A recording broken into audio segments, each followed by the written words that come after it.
কিন্তু এটা কথা যদিও ইমান সময় লাগিল সেই গীতটোৱে কিন্তু এতিয়াও প্ৰতিটো প্ৰজন্মৰ কণ্ঠশিল্পীক কিন্তু মোহিত কৰি ৰাখে আৰু শিকিবলৈ মানে শিকিব বিচাৰে বা জানিব বিচাৰে সেই গীতটি আৰু এতিয়া ধৰক সেই বিভিন্ন প্ৰজন্মৰ কণ্ঠশিল্পীয়ে সেইটো গাইছে কিন্তু ক'ৰবাত কেতিয়াবা আপুনি ভুল শুনেনে মানে কোনোবাই গাওঁতে বা খেলি মেলি শুনে নেকি বাৰু বহুত শিল্পীয়ে ভালেই গায় ভালেই শুনো দুই এজনে সেই ছেকেণ্ড অন্তৰাটো মই যেনেকৈ গাই থৈছিলোঁ এইবোৰ অকণমান বদলাই দিয়ে মানে তেতিয়া অকণমান কাণত লাগে অকণমান দিগদাৰ লাগে তেতিয়া আপোনাৰ এই সংগীত যিটো যাত্ৰা এই যাত্ৰাটোত মানে ব্যক্তিগত যাত্ৰাৰ কথা ব্যক্তিগত জীৱনৰ কথা মই কোৱা নাই সংগীতৰ যিটো যাত্ৰা এই যাত্ৰাটোত আপোনাৰ আটাইতকৈ প্ৰভাৱিত কৰা ব্যক্তিজন কোন আৰু মোৰ ঠিক জন্মৰ পিছতেই পেহীয়ে গাব নোৱাৰা হৈছে আৰু তেতিয়াও ভৱেন খুৰাই মানে গীত লিখা আৰু সুৰ কৰা বন্ধ কৰি দিছিলে যিহেতু পেহীয়ে গান গাব নোৱাৰা হ'ল বহুতে কয় দেই বহু শিল্পীয়েও কয় বহু শ্ৰোতায়ো কয় যে গীতৰ কথা এতিয়া যেন আগৰ দৰে ওজন নাই মই ক'ব খোজো যে আজিকালি যিবিলাক কথা হৈছে সেইবোৰ কথাৰ মানে মিনিং যদি চাবলৈ যাওঁ একোৱেই নাথাকে গান গাই পেলাই কিবা এটা দিছো সেইটো নহয় কিন্তু আইতা তুমি জেৰেঙাটো চোৱা সেইটো একদম সহজ সৰল কথা আইতা তুমি জেৰেঙাৰ ককা দেউতা মেজেঙাৰ তামোল কাটি তাঁতত লাগি হোলা বুঢ়ী আই একদম চিম্পল কথা একদম সাধাৰণ কথা কথাৰ মিনিংটো চাবলৈ গ'লে তুমি দেখিবা বহুত গভীৰ হয় নমস্কাৰ মই সাগৰিকাই মনৰ খবৰলৈ আপোনালোক সকলোকে স্বাগতম জনাইছোঁ আজি আমি কথা পাতিব বিচাৰিছোঁ 90 শতিকাৰ এগৰাকী কণ্ঠশিল্পীৰ লগত যিগৰাকী কণ্ঠশিল্পীৰ এটি গীতে প্ৰতিটো প্ৰজন্মক মোহিত কৰি আহিছে প্ৰতিটো প্ৰজন্মৰ কণ্ঠশিল্পীয়ে সেই গীতটি গাবলৈ সেই গীতটি আয়ত্ত কৰিবলৈ চেষ্টা কৰে আৰু সেই গীতটি হৈছে জীৱনে মৰণে মই চিৰদিন অসমীয়া এই গীতটিত কণ্ঠ দিয়া যিগৰাকী কণ্ঠশিল্পী আজি আমাৰ মাজত আছে তেখেত হৈছে সংগীতা বৰঠাকুৰ আমাৰ অনুষ্ঠানলৈ আপোনাক স্বাগতম জনাইছোঁ নমস্কাৰ প্ৰথমে মই সুধিব বিচাৰিম যে এই গীতটি জীৱনে মৰণে মই চিৰদিন অসমীয়া এই গীতটি কাৰ আছিল আৰু কেতিয়া আপুনি প্ৰথম তাক বাণীবদ্ধ কৰিছে আচ্ছা এইটো বিষয়ে মই আগতেও বহুতবাৰ কৈছোঁ এটাত ইণ্টাৰভিউত সেইটো আচলতে এটা কবিতা সৈয়দ আব্দুল মালিকৰ এটা কবিতা আছিলে জীৱনে মৰণে মই চিৰদিন অসমীয়া কবিতাটো বহুত দীঘল আছিলে যেতিয়া অসম আন্দোলন হৈছিল 82ত সেই অসম আন্দোলনৰ সময়ত মোৰ খুৰা ভৱেন বৰঠাকুৰ তেখেত ঢুকালে এতিয়া নাই তেখেতে মানে সেই কবিতাৰ পৰা অলপ উলিয়াই কথাখিনি অলপ উলিয়াই সুৰ কৰিছিলে তাৰপিছত সেই আন্দোলনৰ সময়ত তেওঁ চবকে গোৱাইছিলে গীতটি তাৰপিছত সেইটো গান মোক শিকাওঁতে তেতিয়া ময়ো বহুত সৰু 9-10 মানে হ'ম চাগে বহুত সৰু তেতিয়া গীতটি মোৰ মানে বৰ ভাল লাগিছিলে যদিও সৰু আছিলোঁ ইমান কথাই সুৰে মানে গানটো মোক বহুত মানে কি ক'ম প্ৰভাৱিত কৰিছিল তেতিয়া মই ক'লোঁ যে এইটো গান মই গাম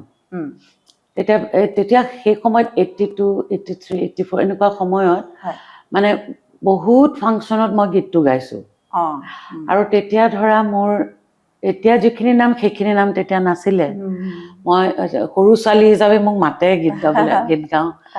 আৰু তেতিয়াৰ পৰা মই আৰম্ভ কৰিছোঁ সেই গানটো গাবলৈ দেই কিন্তু এই গানটো মানে মই হেৰি কৰিবলৈ এষ্টাব্লিছ কৰিবলৈ বহুত বছৰ লাগি গ'ল মানে 90ত এটা কেছেট মই উলিয়াইছিলোঁ মানে মইকেই মোৰ দেউতাই উলিয়াইছিলে আইতা তুমি জেৰেঙা সেইটোত মই প্ৰথম গানটো এইটো দিছিলোঁ জীৱনে মৰণে মই তাৰপিছত লাহে লাহে লাহে লাহে মানুহে আদৰিবলৈ ধৰিলে আৰু বিশ্বাস কৰা সেই 95, 96 মানৰ পৰাহে বেছি জনপ্ৰিয়তা পাইছে গতিকে মোৰ প্ৰায় 12-13 বছৰ লাগি গ'ল কিন্তু এটা কথা যদিও ইমান সময় লাগিল সেই গীতটোৱে কিন্তু এতিয়াও প্ৰতিটো প্ৰজন্মৰ কণ্ঠশিল্পীক কিন্তু মোহিত কৰি ৰাখে আৰু শিকিবলৈ মানে শিকিব বিচাৰে বা জানিব বিচাৰে সেই গীতটি আৰু এতিয়া ধৰক সেই বিভিন্ন প্ৰজন্মৰ কণ্ঠশিল্পীয়ে সেইটো গাইছে কিন্তু ক'ৰবাত কেতিয়াবা আপুনি ভুল শুনেনে মানে কোনোবাই গাওঁতে বা খেলি মেলি শুনে নেকি বাৰু বহুত শিল্পীয়ে ভালেই গায় ভালেই শুনো দুই এজনে সেই ছেকেণ্ড অন্তৰাটো মই যেনেকৈ গাই থৈছিলোঁ এইবোৰ অকণমান বদলাই দিয়ে মানে তেতিয়া অকণমান কাণত লাগে, হয় অকণমান দিগদাৰ লাগে তেতিয়া, হয় কিন্তু মেক্সিমামে বৰ ভালকে গায়, হয় বিশেষকে ছোৱালীবিলাকে। হয় হয়। আপোনাৰ এই সংগীত যিটো যাত্ৰা, এই যাত্ৰাটোত মানে ব্যক্তিগত যাত্ৰাৰ কথা, ব্যক্তিগত জীৱনৰ কথা মই কোৱা নাই, সংগীতৰ যিটো যাত্ৰা, এই যাত্ৰাটোত আপোনাৰ আটাইতকৈ প্ৰভাৱিত কৰা ব্যক্তিজন কোন? সেইটোতো মোৰ ঘৰখনেই হয়, কাৰণ মোৰ পেহী হৈছে স্বনামধন্য গায়িকা দীপালী বৰঠাকুৰ। বহুতে আপোনাক দীপালী বৰঠাকুৰৰ ছোৱালী বুলি ভাবে। হয় সেয়া মোৰ পেহী হয়, মোৰ দেউতাৰ সৰু ভনীয়ে। আৰু তোমালোকে জানাই পেহীয়ে এটা বয়সৰ পৰা গীত গাব নোৱাৰা হ'ল, নাৰ্ভৰ অসুখ হ'ল, আৰু মোৰ ঠিক জন্মৰ পিছতেই পেহীয়ে গাব নোৱাৰা হৈছে। আৰু তেতিয়াও ভৱেন খুৰাই মানে গীত লিখা আৰু সুৰ কৰা বন্ধ কৰি দিছিলে, যিহেতু পেহীয়ে গান গাব নোৱাৰা হ'ল। আৰু সেই সৰুৰ পৰা আচলতে মই যেতিয়া ক্লাছ 5-6 মানত পঢ়োঁ, মই তেতিয়া বৰ উতনুৱা স্বভাৱৰ আছিলোঁ। মানে ঘৰত বেছি সময় থাকিব মন নাযায়, ইঘৰলৈ যাওঁ সিঘৰলৈ যাওঁ, চাইকেলখন চলাই চলাই, মানে ক'বলৈ গ'লে মই ল'ৰাৰ নিচিনা আছিলোঁ অলপ। আৰু তেতিয়া মানে দেউতা মায়ে অকণমান ভয় খাইছিলে যে এই এনেকৈ থাকিলে নহ'ব, তাইক অকণমান চিৰিয়াছ কামত দিব লাগিব। আৰু সংগীতটোৱে ভাবিলে, কেলে পেহী যিহেতু গাব নোৱাৰা হ'ল আৰু মই গোৱাটো বিচাৰিলে,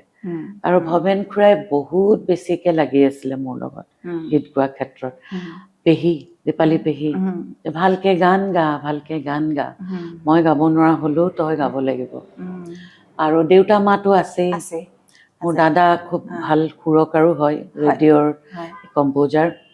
ভাইটিও ভাল তাবলা বজায়। চব সংগীতৰ পৰিৱেশটো ঘৰতে আছিলে, আৰু ঘৰখনেই আচলতে মানে খুৰাও যথেষ্ট লাগি আছিলে, বহুত লাগিছিলে। খুৰাৰ তেখেতৰ আপুনি কেইবাটাও লিখা গীত গাইছে? বহুত গাইছো। আগতে মই ভৱেন বৰঠাকুৰৰ গীতেই গাইছিলোঁ। মই আইতা তুমি জেৰেঙাৰ গোটেইকেইটা গানৰ কথা আৰু সুৰ তেখেতৰে আছিলে। এটা নিৰ্মলপ্ৰভা বাইদেউৰ আছিলে, বাকী গোটেইকেইটা তেখেতৰ আছিলে। আইতা তুমি জেৰেঙাওতো তেখেতে লিখা আছিলে। আৰু তাৰপিছত যেতিয়া ৰেডিঅ'ত অডিশ্যন দিলোঁ,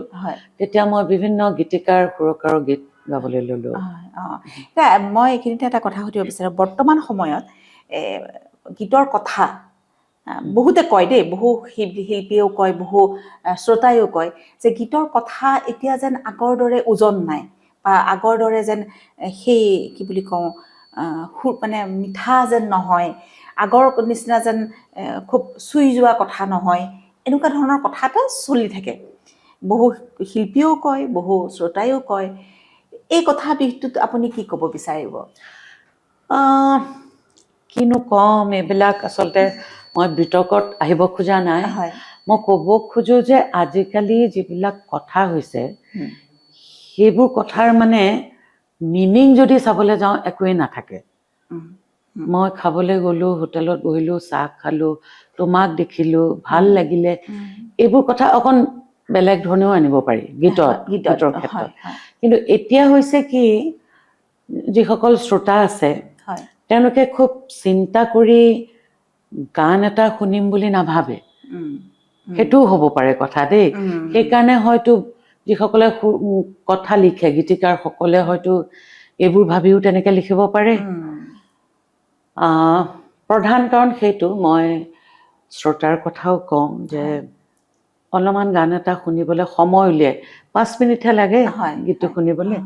অকণমান সময় উলিয়াই যদি ভালকৈ গানবোৰ শুনে, তেতিয়া এনেকুৱা গীতৰ প্ৰচলন নাথাকে, কাৰণ তেওঁলোকে সেইবোৰ গান বেয়া বুলি পেলাই বন্ধ কৰি থ'ব। কিন্তু মই ইয়াতে কওঁ, মই নিজকে ক'ব খোজা নাই যে মই সাংঘাতিক গান গাই পেলাই কিবা এটা দিছোঁ, সেইটো নহয়। কিন্তু আইতা তুমি জেৰেঙাটো চোৱা, সেইটো একদম সহজ সৰল কথা। আইতা তুমি জেৰেঙাৰ, ককা দেউতা মেজেঙাৰ, তামোল কাটি তাঁতত লাগি হোলা বুঢ়ী আই, একদম চিম্পল কথা, একদম সাধাৰণ কথা। কথাৰ মিনিংটো চাবলৈ গ'লে তুমি দেখিবা বহুত গভীৰ হয়। এটা লাষ্টত হেৰি আছিলে, ত্যাগেৰে সজায়, মানে ত্যাগেৰে সজাইটো এনেকুৱা বুজাইছে তেওঁ বহুত ত্যাগ কৰিলে, ত্যাগ কৰি এটা ফেমিলি তেওঁ চলালে, হয়নে? এগৰাকী মহিলাৰ তাত কিমান অৱদান আছে হয়। সংসাৰখনত সেই কথাটো মিন কৰিছে গতিকে এই কথাবোৰৰ কাৰণে আচলতে গানটো ৰৈ গ'ল এতিয়াও মানুহে ৰিকুৱেষ্ট কৰে হয় এতিয়াও মানুহে গাবলৈ চেষ্টা কৰে বহু কণ্ঠশিল্পীয়ে শিকে এইকেইটা গান শিকিব খোজে এইকেইটা গান শিকে কিন্তু দেই মানে বিভিন্ন অভিজ্ঞ ব্যক্তিৰ পৰা শিকে গাব খোজে তাৰমানে কি জানা মই এটা কথাই ক'ব খোজো গাঁথনিটো অকণ মজবুত থাকিব লাগিব তোমাৰ ঘৰ এটা সাজিছা যদি মেইন গাঁথনিটো তুমি পাল মাৰি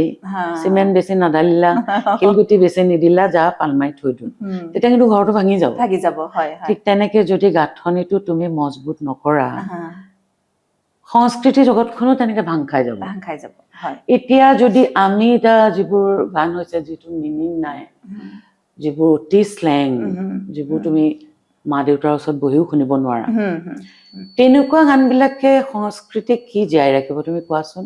আৰে আমাৰ সংস্কৃতিটো আমি চিনাকি দিম যে একদম দুৰ্বল আমাৰ ভাষা চহকী নহয় সেনেকুৱা নিচিনা বুজায় এতিয়া ভূপেন্দাৰ গানবিলাক এতিয়াও বাজে হয় ল'ৰা ছোৱালীয়ে এতিয়াও শিকে তাৰমানে মই ক'ব খুজিছো কি আমি যদি ভাল গান দিওঁ শ্ৰোতাই আদৰি ল'ব কিন্তু সৰু ল'ৰা ছোৱালীয়ে এইবোৰ নুশুনিব এইটো কথা নহয় ভালকে গান এটা বনালে কেলে নুশুনিব বৰ্তমান সময়ত আমাৰ গোটেই সংগীত জগতখন মানে অকমান হেৰিত আছে যে জুবিন গাৰ্গৰ মৃত্যুৰ পিছত অকমান যেন প্ৰত্যেকে যেন অকমান মানে কাম নকৰিম নেকি কৰিলেও মানে মন ভাল নহয় এনেকুৱা নিচিনা অকমান এটা দুখৰ পৰিৱেশত আছে চবেই এতিয়া মই ক'ৰবাত এবাৰ শুনিছিলোঁ জুবিন গাৰ্গ আপোনাৰ সম্বন্ধীয় নেকি বাৰু মানে মই এবাৰ ক'ৰবাত শুনিছিলোঁ দেই নহ'বও পাৰে তেখেতেও বৰঠাকুৰ লিখে আপুনিও বৰঠাকুৰ লিখে জুবিন আচলতে তেওঁ বৰঠাকুৰ তেওঁ গাৰ্গ লিখিলে তেখেতে গোত্ৰ লিখিলে এবাৰ তেওঁহে কৈছিলে ষ্টুডিঅ' এটাত মই তেওঁৰ ষ্টুডিঅ'ত গীত এটা গাব গৈছিলোঁ তো তেওঁৰ যিজন ৰেকৰ্ডিষ্ট আছিলে তেওঁ মানে পিছদিনা জুবিনক ক'লে যে সংগীতা বাইদেউ আহিছিলে গান এটা গাবৰ কাৰণে তেতিয়া সি ক'লে আমাৰ একে গোত্ৰ নহয় আমি মই অকণ আচৰিত সি মোক ফোন কৰি ক'লে মানে ৰেকৰ্ডিষ্টটোৱে যে বাইদেউ আপোনালোক একে গোত্ৰ নেকি মই বোলো আমাৰ উপাধিটো একে বৰঠাকুৰ মোৰ দেউতাহঁত বৰঠাকুৰ আমি গৰ্গ গোত্ৰ তেওঁ গাৰ্গ